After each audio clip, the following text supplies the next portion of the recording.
Dear student, सबसे पहले मैं आप लोगों को अपना अभिवादन दे दूं। कल मैंने आपको इंडियन ज्योग्राफी के तहत very most important question 30 questions के रूप में दिए थे। मेरा विश्वास है कि आप लोगों ने उस क्वेश्चन को बहुत अच्छी तरह से सुना होगा, अपने नोटबुक में नोट कर लिया होगा।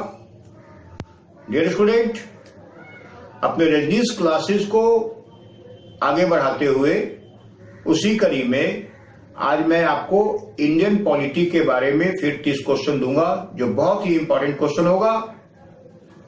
डियर स्टूडेंट, मैं आपको बस एक बात बता दूं कि इस कोरोना के संक्रमण काल को आप अपने पढ़ाई के लिए उत्सव के रूप में मान लें कि मेरा यह पढ़ाई का जो समय है यह उत्सव का समय है। यह कोरोना काल तो एक वैश्विक महामारी है जो लंबे समय तक, लंबे दिनों तक चलेगा। पता नहीं इससे कब हम निजात पाएंगे, कब वैक्सीन आएगा, इसकी जानकारी अभी तक किसी को नहीं है। लोग रिसर्च पे लगे हुए हैं, लेकिन इस रिसर्च के काल में, कोरोना के काल में हम अपनी पढ़ाई बंद ना करेंगे। आपको यह शपथ लेना होगा, आपको इसी विचार से पढ़ना होगा कि हमें पढ़ना है और सिर्फ पढ़ना है। क्योंकि अब आपको मैं बता दूं कि शिक्षा नीति भी चेंज हो गई है। नई शिक्षा नीति के तहत अब तक तो स्कूल के, कॉलेज के जो क्लासेज हैं उनका जो कोर्स ऑफ स्टडी है उस सिस्टम में चेंजिंग हो गया है।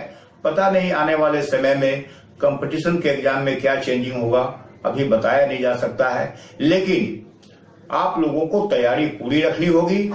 कहीं से भी आए, किसी प्रकार का भी क्वेश्चन आए, आप लोगों से स्लिप न हो, आप लोगों से न छूटे। यही मेरी शुभकामना होगी कि आप लोग अच्छे से एग्जाम दे करके एग्जाम को निकाल लें, अपना एक सीट रिजर्व कर लें। डियर स्टूडेंट, उसी कड़ी को आगे बढ़ाते हुए मैं रजनीश क्लासेस के तहत आज इंडियन पॉलिटी में आपको most important question, most 30 important question देने जा रहा हूं। आप लोग अपने नोटबुक को निकाल लें और उस नोटबुक में आप इसे नोट करें, आराम से पूरे वीडियो को देखें, अच्छे ढंग से सुने, उसको अपने मेमोरी में, अपने दिमाग के चिप में बैठा लें। बस यही मैं कहना चाहूंगा। आप लोग क्वेश्चन को, डियर स्टूडेंट, क्वेश्चन नंबर 1, अंतरिम सरकार की स्थापना भारत में कब हुई थी? इसका आंसर लिखें, 14 अगस्त 1946 ईस्वी को। क्वेश्चन नंबर 2, किसके नेतृत्व में अंतरिम सरकार की स्थापना हुई थी? इसका आंसर लिखें, जवाहरलाल नेहरू के नेतृत्व में।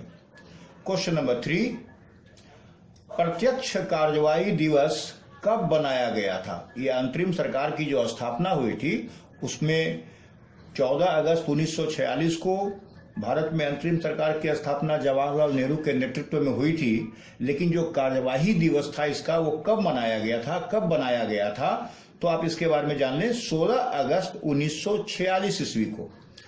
क्वेश्चन नंबर 4, उदारवादियों का नेतृत्व किसने किया था? इसका आंसर लिखें, गोपाल कृष्ण गोखले ने।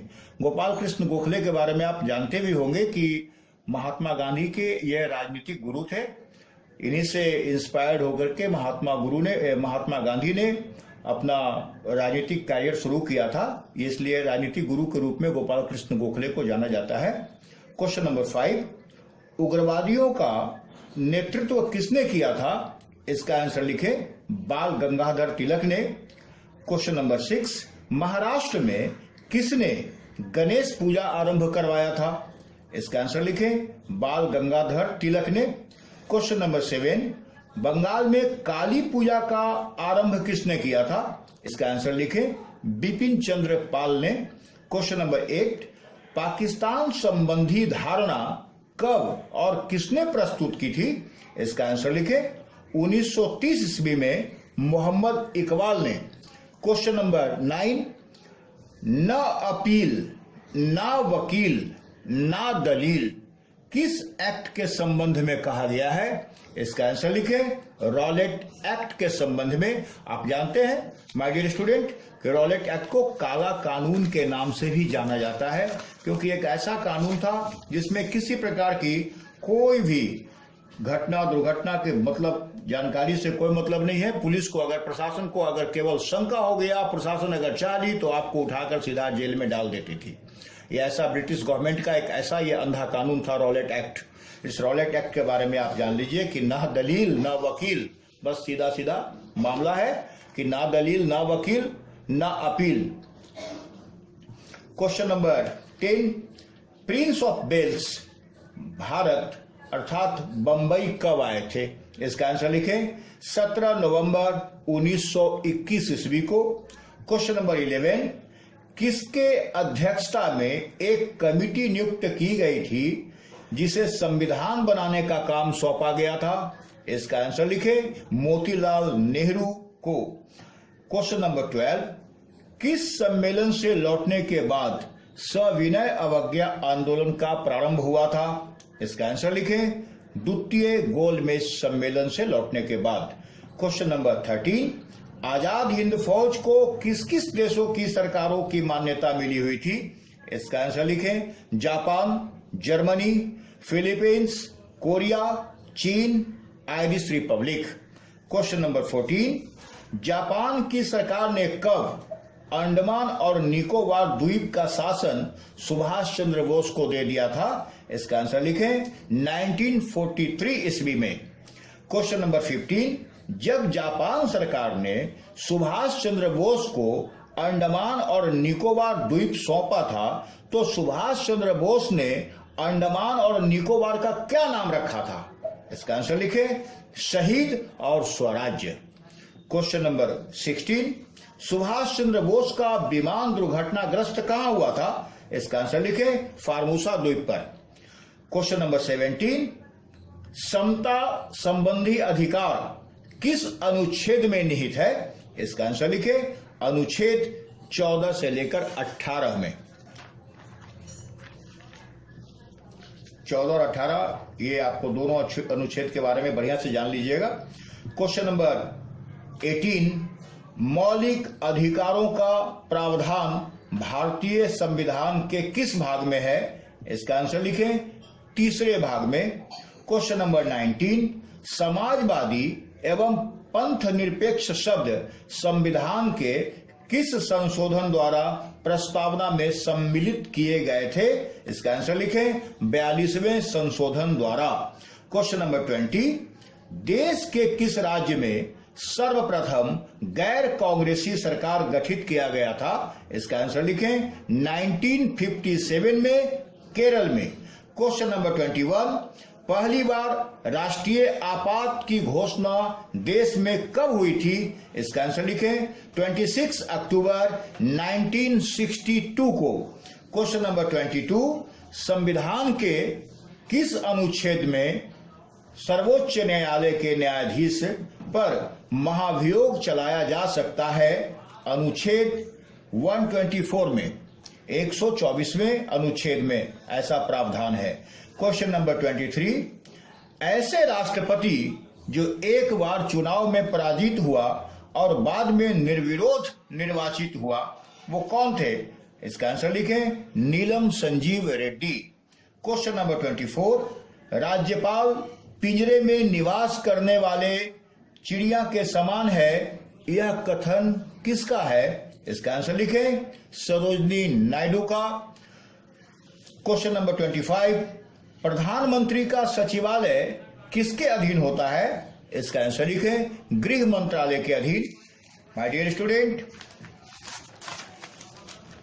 क्वेश्चन नंबर 26 आप लिखेंगे मिनी कॉन्स्टिट्यूशन किसे कहा जाता है? इसका आंसर लिखें 42वें संशोधन को। क्वेश्चन नंबर 27, कांग्रेस ने किस वर्ष किसी प्रकार के बाह्य हस्तक्षेप के बिना भारतीय जनता द्वारा संविधान निर्माण की मांग को लेकर प्रस्ताव पारित किया था? इसका आंसर लिखें 1936 में, 1936 ईस्वी में। क्वेश्चन नंबर 28, प्रधानमंत्री पद से त्याग पत्र देने वाले प्रथम व्यक्ति कौन थे? इसका आंसर लिखें, मोरारजी देसाई। क्वेश्चन नंबर 29, अब तक राष्ट्रपति ने कितनी बार आपातकाल देश में घोषित किया है? इसका आंसर लिखें, 3 बार।